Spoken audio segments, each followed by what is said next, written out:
What a time I had yesterday. Yesterday, I went out to the theater, and I saw Final Destination, Bloodlines.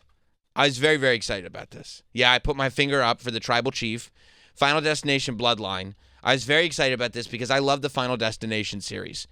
It's the 6th Final Destination movie, but it's the first one in 15 years, 14 or 15 years. And, there are definitely some that are better than others, but the concept is just so strong.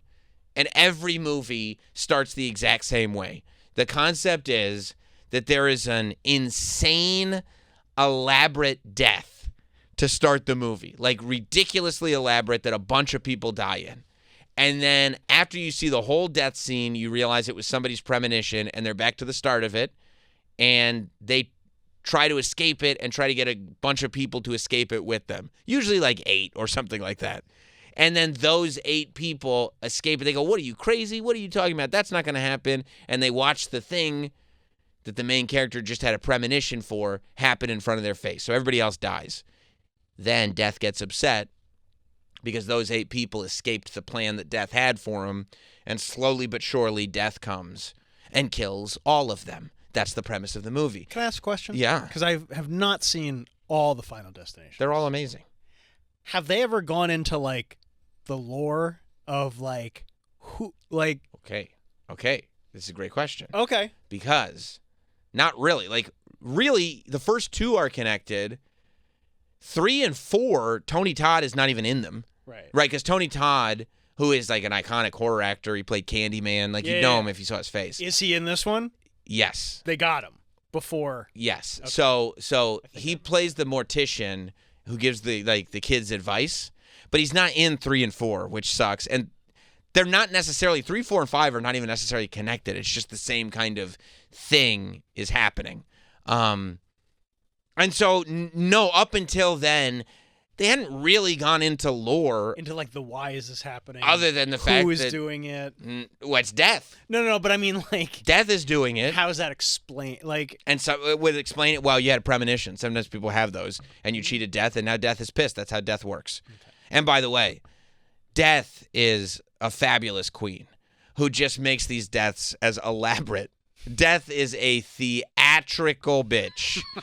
Death makes sure that if you escape Death is going to be so elaborate, theatrical, violent. Death is Bob the Drag Queen. Gory. Absolutely. Death is like, well, what if a bird came and pecked off this string and then the birdhouse fell into a lawnmower and then the lawnmower came for you, but it just got your ankles and your feet were chopped off but then you tripped over because you had no feet and you pierced your skull through a croquet thing. Sounds like Ralph Wiggum. That's right.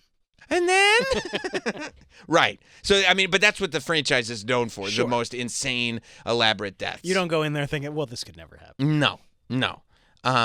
So this one, and I didn't really know what to expect because I knew Tony Todd was back for it. Right. And this is his last movie he did. This is the last thing that he shot before he died. And they said that this would be like not really a reboot, but kind of a kick in the ass for the franchise. Like, you know what I mean? Like, first of all, you don't need to see the other movies to see this movie. And it is... I was worried it was going to be a reboot that didn't consider the other movies, but it actually created exactly what you asked for, which is, it's called Bloodlines. I'll just tell you without spoilers. Mm-hmm. Every other movie is exactly the same, and they're all great. That's why they're all great, because they're the same. But it's, okay, 9 people escape Death. And now Death has to get them one by one. So the first part of the movie is figuring out what order they were going to get killed in, because Death follows the order, right? So in this movie, the opening death scene takes place in like the 1950s or 60s, like a long time ago. Oh. And hundreds of people are saved from it. And so Death takes so long to get through those hundreds of people. Some of those people, before Death gets them, have kids. So Death goes, you weren't supposed to have those kids, So I'm going to kill your kids, and some of them have grandkids. I like this. So I'm going to kill your kids, I'm going to kill your grandkids, and Death has to go. Each time Death hits a person, he's got to go through the genealogy, right? So you have to, like, Travis, if you were supposed to get killed fourth, but I spent so long with those other three and now you have kids, well, I have to kill you, and then I have to kill your kids in age order before I can get to the person that got killed after you. So it takes forever So to Bloodlines. Right. That's where the Bloodlines comes in. 92% on Rotten Tomatoes, It's, by the way. bro, it's so good. It's so good. Maybe I'll see you next week. The opening scene is, of all the scene, and this is, I mean, this franchise is notorious for the plane crash death, the log truck death. Everybody remembers the roller coaster death. Everybody remembers, like, it's designed so that you do these mundane things and you're like, oh, that screw looks loose, or I think we're all gonna die. We're all gonna die horribly. It's the most insane, gory, nuts death to open one of these movies, I think, that I've seen. But what you end up realizing is, and they don't hit it over the head with a mallet, like some people get hit with a mallet, but they don't like the concept. The way I took it as, you could argue that now the other 5 movies are connected because they could all be connected to this thing that starts in this movie, and because it's been so long. Oh, I see what you're saying. So why do these people have these premonitions? Right. Why are these people getting attacked by death? Because Like, it could have started in the 50s. they were supposed to go. And the people who died in the first Final Destination are Could have part been of kids that. of the parents from the 50s. Now, that does beg the question. In the first Final Destination, it was a plane crash. So was everybody in the plane crash connected to that? Or were they going to be like, no, we're killing everybody in this plane just to kill you? You son of a bitch. Casualties will happen. Right, and casualties will happen, and then that death gets cheated.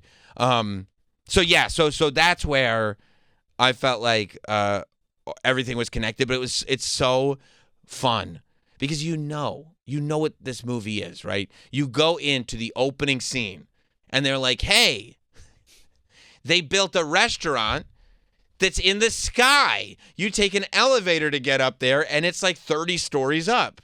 And you're like, well, I know what's going to happen here. This isn't going to go well. And every single thing that happens in the first 5 minutes of the movie is just an omen. It's all a bad omen. They're driving there, and they're playing, like, Ring of Fire. And you're like, okay, somebody's going to get burned up. Like, you're looking at a champagne glass shaking. And you're like, okay, well, that champagne's going to break and the glass is going to do something. Like, every single thing. They're like, oh, this chef has high flames as he's cooking. Well, that's not going to be good for somebody. The chandelier is, like, dangling. There's a little kid throwing pennies off the roof. And the guy goes, you're going to kill somebody with those pennies. Well, guess what's going to happen with the penny? Like, and this is all happen. Every piece of conversation, every song cue, every action that happens is all like, hey, just so you know, a death's about to happen. A death might happen. It's like going through what's his name's arcade and having a guy going kill screens ahead, kill screens ahead. Billy Mitchell's arcade. There's a kill screen coming. There's a death about to happen. There's a death about to happen. Final Destination, death about to happen. Final Destination, death about to happen. Death about to happen. The big one. To start the movie, it's about to happen. It's happening right now. You're probably wondering why we're in the 1950s. Big death's about to happen. Yeah, and so then they bring back Tony Todd for it, and he's clearly, like, he's skeletal in frame. Like, he's clearly, this is his last thing. But apparently, like, his line in it, and I don't want to spoil it, but so his line in it relates to the fact that death is coming for him too, finally, which had always been speculated whether he was, like, a babyface or a heel throughout all Final Destination. We don't have to do that. Well, death is the heel. Right. So is he part of the heel faction with death, or is he babyface? And but he delivers this line to end his scene that is about, like, yeah, I know death is coming, but all you can do is enjoy your life because you never know when it's going to hit you. And That's you're like, a long line. But you're like, oh, fuck. Like, he's talking about himself. Okay. You know what I mean? The actor is doing it. And then I read that apparently it wasn't a scripted line. Oh, really? The director is like, just speak from the heart. Like, talk to the fans. You know what I mean? Like talk to them because this is it. And, like, yeah. Do I benefit from rewatching any of them? I didn't rewatch. No, you know what you do? Rewatch after. Okay. I'm going to rewatch after. Like, I'm going to rewatch next week at some point. Because now you can recontextualize. And recontextualize. Okay. You do not, there's no benefit, other than Tony Todd, there's no benefit to, other stuff. Like, you might see this little thing that you're like, that's a tiny buried Easter egg that's this, but, Because I will probably rewatch I Know What You Did Last Summer, and I Still Know What You Did Last Summer. You got to.